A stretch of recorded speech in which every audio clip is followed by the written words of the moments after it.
প্রসাদ সেবা করে আমার এই পশু জন্ম ধন্য হবে।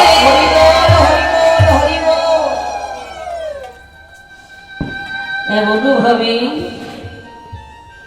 পরম বৈষ্ণব কুকুরের রূপ ধারণ করে এদিকে ওদিকে ঘোরাফেরা করছেন।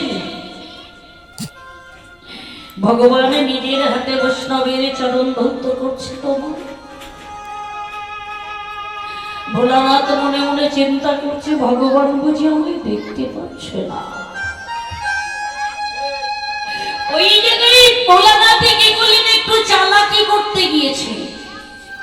চালাকি করে ভগবানের দুই পায়ের ফাঁক দিয়ে ওই কুকুর যখন প্রবেশ করতে গিয়েছে, ভগবান শ্রীকৃষ্ণ কি করলেন, দুই পা দিয়ে ওই মাথাটা চেপে ধরেছে।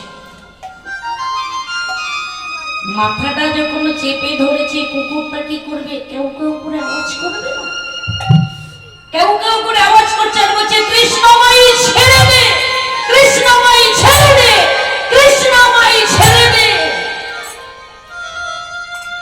কৃষ্ণ কৃপা করে ছেড়ে দে, কৃষ্ণ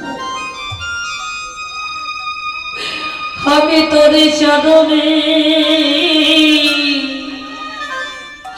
আমি অপরাধ করেছি কৃষ্ণ রে, কৃষ্ণ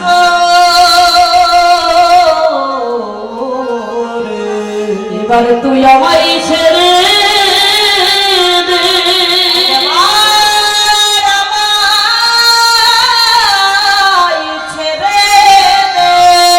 তোর কাছে সীমিত চালাকি করতে গিয়ে তোর হাতে ধরা পড়েছি।